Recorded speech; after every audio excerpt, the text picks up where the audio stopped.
क्षेत्र की बात क्षेत्र की। मंदिर और ये- मस्जिद जानते हैं, और ये मंदिर मस्जिद जानते हैं। ये ठेकेदार की बात है।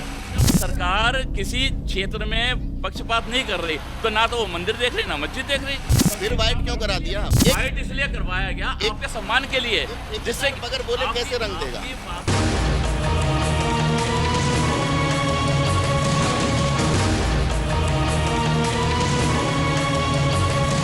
आपको नहीं लगता कि धर्म का मुद्दा बहुत ज्यादा होने लगा है बीजेपी में? धर्म का मुद्दा इन लोगों ने उठा रखा है, धर्म का कोई मुद्दा नहीं है। बीजेपी की तो सोच है सबका साथ सबका विकास। बताइए कोई भी बीजेपी का कार्य किया हो, किसी धर्म को लेके किया हो, तो आप बताएं।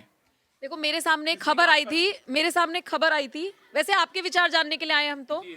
अभी काशी विश्वनाथ कॉरिडोर का पूरा लोकार्पण हुआ है, तो उस दौरान भगवा रंग में मस्जिद को रंग दिया गया था। फिर उसका बहुत ज्यादा विरोध हुआ, मुसलमानों ने विरोध किया और उसके बाद वापस से उसका रंग सफेद कराया गया। उसका एक रीजन था, जैसे जितने भी थे वो सब भगवा रंग के, जिसको भी ठेका दिया गया था वो भगवा रंग का वो कलर था, वो भगवा रंग। उन्होंने ना मस्जिद देखी, ना मंदिर देखा, ना किसी का घर देखा किसका। लेकिन ये अच्छी बात है कि भाई सब धर्म का सम्मान हुआ है ना। अगर भगवा रंग में रंग या गलती से जो ठेकेदार है उन्होंने गलती कर दी है, तो सरकार ने माना चीज के लिए, तो उनका सम्मान करते हुए उसको रंग को चेंज किया। कांग्रेस का कार्यालय भी भगवा कर दिया था। नहीं, वो अलग बात है, वो तो हम बता रहे हैं ना, वो तो ठेकेदार की कमियां रही ना। सरकार की इसमें कोई कमी नहीं है। सरकार ने नहीं कहा कि आप मस्जिद को भगवा कलर में कर दो या आप किसी के कार्यालय को भगवा में कर दो, इस तरीके से कोई बगैर किसी के बोले किसी का भी घर रंग दो। नहीं। वहां तो सारे क्षेत्र को की बात थी, बात नहीं पूरे है। क्षेत्र की बात क्षेत्र थी। मंदिर और ये- मस्जिद जानते हैं, और ये मंदिर मस्जिद जानते हैं। ठेकेदार की मंदिर और मस्जिद जानते हैं। ये ठेकेदार की बात है। ये- सरकार ने ये तो- देखिए, एक जब सरकार किसी क्षेत्र में पक्षपात नहीं कर रही, तो ना तो वो मंदिर देख रही ना मस्जिद देख रही। अरे तो फिर वाइट क्यों करा दिया? फिर वाइट क्यों करा उनके दिया? लिए तो सब एक बराबर। भाई आपकी सम्मान और के बगैर लिए वाइट इसलिए करवाया गया आपके सम्मान के लिए, जिससे बगैर बोले कैसे रंग देगा? आपकी बात को ऊपर रखने के लिए, आपका सम्मान करने के लिए। क्यों? आप हमारे भाई हैं। कोई जाति धर्म देख के कोई किसी का वो नहीं करता। सहमत है? नहीं जी, बिल्कुल सहमत नहीं है। तो किसी की सोच पे कोई बैन नहीं है। हर किसी की अपनी सोच है, हर किसी का अपना वक्तव्य है, किसी के अपने वो है। किसको सत्ता की चाबी देने जा रहे हैं इस बार? सत्ता की चाबी तो क्या है, किस पे विश्वास करें? अब बताइए, कितनी महंगाई कर रखी है। सिलेंडर 900 रुपये का है, 350 रुपये का था पहले, और 900 रुपये का ये महंगाई इसी गवर्नमेंट में। डीजल कितना महंगा हो चुका, पेट्रोल कितना महंगा हो चुका। विश्वास किस पे किया जाए? तो हमारे ख्याल से तो बीजेपी को तो हम तो लायक करते नहीं। आपको नहीं लगता बीजेपी बहुत सारे ऐसे काम कर रही है जिनसे विकास हो रहा है, फिर चाहे महिलाओं का हो चाहे? एक भी बताइए ना, क्या विकास हो रहा है? एक भी आप काम बताइए बीजेपी ने कि काम ये किया है। एक भी काम गिना दीजिए, हम मान लेंगे। अच्छा, अभी केंद्र सरकार की तरफ से जो 18 से 21 साल की गई है लड़कियों की शादी की उम्र, आपको नहीं लगता ये फायदे का सौदा है? नहीं, वो ठीक है, कोई चीज़ ठीक है तो उसको ठीक कहेंगे। जो ठीक है वो ठीक है। लड़कियों को भी आगे बढ़ने का मौका दिया जाए, इसीलिए उन्हें जो ये डेट बढ़ाई है या टाइम बढ़ाया, ये ठीक है। आपको लगता है कि भ्रष्टाचार कम हुआ है इस सरकार में या नहीं हुआ? नहीं हुआ। कैसे? और ज़्यादा है। आप बताइए, एक पुलिस वाला पहले गाड़ी रोक रहा है, वो 100 रुपये में मानता था। आज की डेट में ये कहते हैं पता नहीं है, बाबा की गवर्नमेंट है, 500 रुपये में मानेगा। अच्छा, तो यानी इस बार आप तो बीजेपी को वोट नहीं देंगे? बिल्कुल नहीं देंगे। अच्छा, फिर कौन है आपका फेवरेट या आपको लगता है विकास कर... देखेंगे जब वोट पड़ेगी, जब सोचेंगे। कोई टक्कर में लगता हो? अभी टक्कर में तो यही है, अखिलेश जी है, वही देंगे टक्कर, और कोई नहीं है। अच्छा, अखिलेश सरकार पर हमेशा से एक आरोप लगते रहे हैं, कहा जाता है विकास वो करते हैं लेकिन गुंडा राज बहुत हो जाता है। वो तो देखो किसी में नहीं है। बीजेपी में कम है क्या?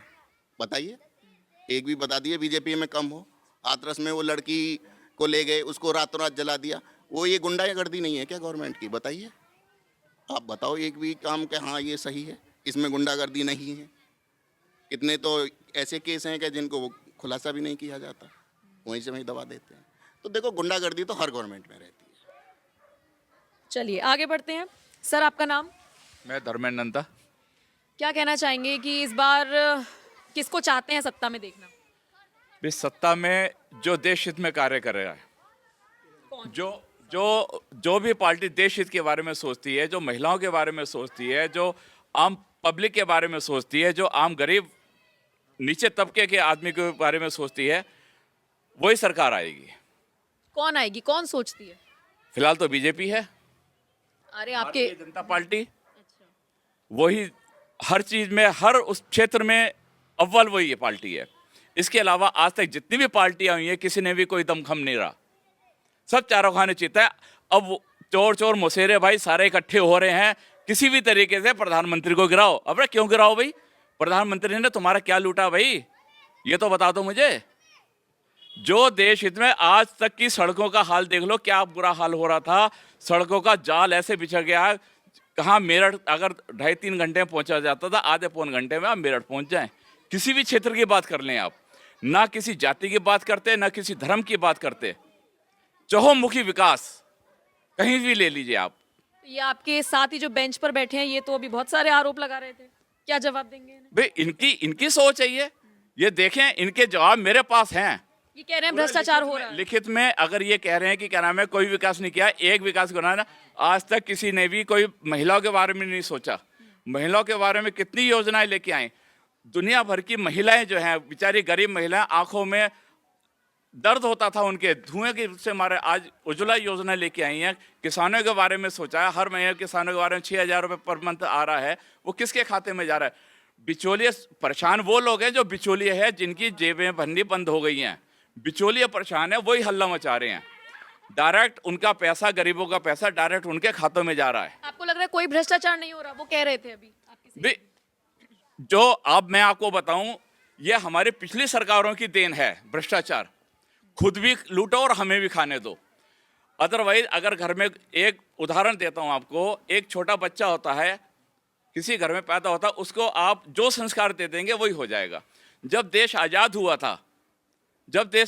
हुआ था तो हमारी सरकारों की जिम्मेदारी बनती थी सुशासन लाना। उन्होंने ना तो सुशासन लाया ना कुछ किया। छोटे बच्चे को आप चाहे जो भी संस्कार देंगे, राक्षस प्रवृत्ति का बना दें, चाहे उसे धार्मिक प्रवृत्ति का बना दें, वो वैसे ही बनेगा। तो पिछली गवर्नमेंट ने जब देश आज़ाद हुआ था, तब उन्होंने कहा भी ठीक है, तुम भी लूटो और हम भी लूटने के लिए बैठे हैं। ये कार्य किया पिछले। अगर ये गवर्नमेंट, अब हम हो गए कुत्ते की दुम, हम इतनी आसानी से सुधरने वाले नहीं हैं। तो सुधरने में टाइम लगेगा। काफ़ी कुछ सुधार आ गया है, सुधार में आने में टाइम लगा। पहले क्या था, जहाँ कहीं भी आया हमने केला खाया, गाड़ी से निकाल के बाहर फेंक दिया। कहीं भी खड़े हुए, ना महिला देखने, ना इसे जिप खोली और मैं कहीं भी करने लग जाते थे। आजकल जगह जगह शौचालय खुले हैं, जगह जगह व्यवस्था हुई है महिलाओं की। आपको नहीं लगता कि धर्म का मुद्दा बहुत ज्यादा होने लगा है बीजेपी में? धर्म का मुद्दा इन लोगों ने उठा रखा है, धर्म का कोई मुद्दा नहीं है। बीजेपी की तो सोच है सबका साथ सबका विकास। बताइए कोई भी बीजेपी का कार्य किया हो, किसी धर्म को लेके किया हो तो आप बताएं।